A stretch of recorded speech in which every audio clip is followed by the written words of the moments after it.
Heyo people! The Avarice Abyss 2 is upon us. Izanami is the master of the Dark Depths with a new set of weapons available now. That being said, this one is a little more challenging than the last couple because, unlike the last two we had so far, this one times you per wave. When you run out of time, you'll begin stacking a dot. So either you need to do a lot of damage really fast, or you need to do consistent enough damage to constantly be lifestealing enough to not die. The first two modes aren't super rough. If you're decently built endgame, you will do just fine. Remember, each abyss will reduce your damage dealt for every element except the one it stands for, so your dark damage main classes are going to shine here. As for me, I am, as usual, a little too weak for this, so I pulled out all the stops on my bow and I disconnected on the second last boss. I think I would have made it though, so I'll try again tomorrow.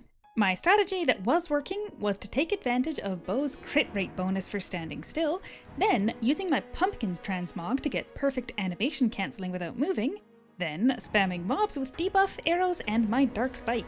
Even at 15 stacks of dots, with no healing potions, I was keeping up with the heals needed.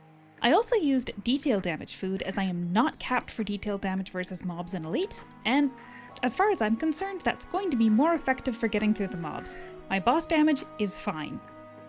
Your rewards, as usual, are your choice of dark weapons. If you're playing a dark class like Bow, Dark Lance, Dark Stellar, or Dark Nunchuck, these could be a much easier option to farm than the S35 correct element weapon, as long as you can actually beat these bosses.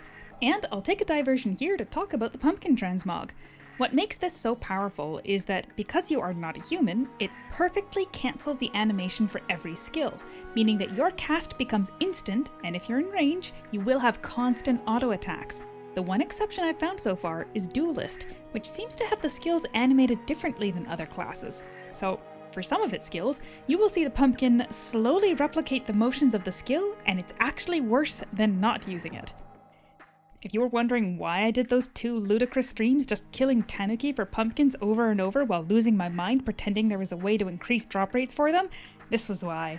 And great news for you, if you were not on the pumpkin bandwagon, they have extended the event, so go get your pumpkins on! So far, the classes which I have not tested for effectiveness with pumpkin are Guitar, Shinobi, Reaper, Brawler, Bard, and Sorcerer. So if you have any of those and would like to report on how the pumpkins work or don't work, I would appreciate it if you let me know if they suffer the same way Duelist does, or thrive the way my bow does. And a last note about the pumpkins, there are now more mobs that drop them. The Tanuki on the northern farm and the mollusks on the beach now have pumpkins. That should give you more space for farming if there are other people around. Go wild! Anyway, if you need more help with the Abyss, we have double Divination Masters this time. Our normal friend Fernando is chilling in Navia. As normal, when you have a chat with him, you can choose between selecting a specific buff or take a chance on getting the Augur's wishlist from the random box, which combines all three of the other buffs. But his master Novi is wandering around Crescent Hill and he can offer a second daily buff. Just be warned that his all come with a drawback: accuracy, defense, or evasion debuffs, and his everything at once buff, Deadly Grip, likewise also debuffs all three.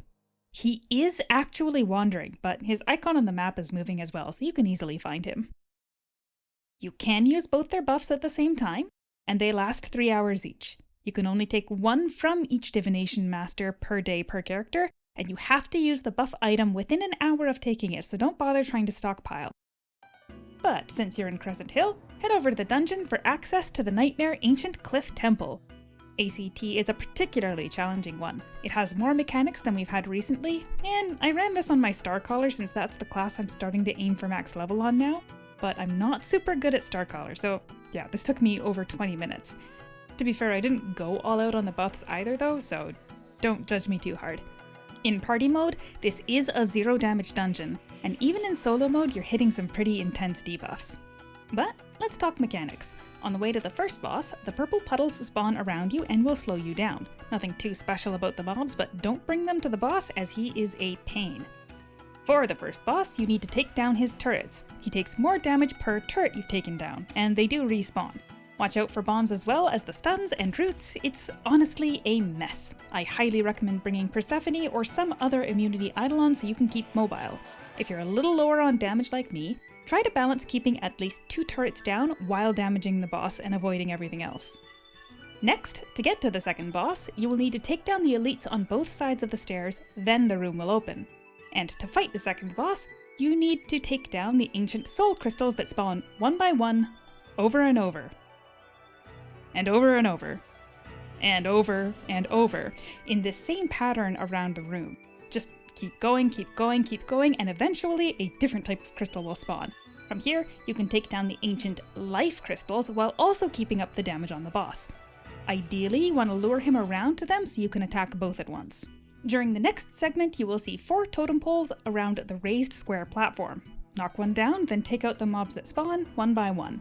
Killing a second pole won't do anything until you finish the current wave. After you beat all 4, keep going along the path until you reach the next totem pole. This time, it will spawn 4 waves in succession and you just gotta do your thing. Now you're at the last boss. It's as simple as, take him down. He splits into 4, take them down, and then he spawns single again, take him down.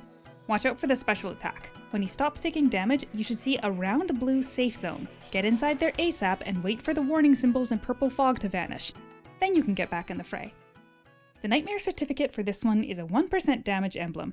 I'm gonna guess this is a detail damage emblem, but as I already have my 2% boss damage one, I don't think I'm gonna be checking this one out. Probably. I just don't think I've got 1500 G to risk on this one, since there's still a significant chance to fail.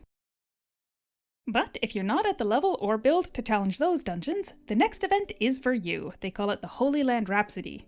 This is the Gaia buff event. The upper 2 versions of the Gaia Temple, solo and party modes, so 4 modes total, have temporarily been adjusted to have a chance to drop full keys, double frags instead of singles, mana starstones, and Eidolon Oath vouchers, though those will be very rare. On top of that, they will drop 2 additional items each, so it's like having a small drop charm active as well. My experience running 5 to 8 per day is that you will easily get a full key once per day per character if you do 4 runs on them. The rarest full I've gotten so far is Yumikaze, and I did get a couple gold double frag drops, like Santa Ayako. You will actually get less of the normal Eidolon frags than usual, and way more pure experience. And yes, Mana Starstones are a pretty good drop rate as well, just keep in mind they are the kind which cannot go into the shared warehouse, so you can't combine them across characters. And I am going to keep at it, and I'll update if I do end up getting an Oath Ring voucher.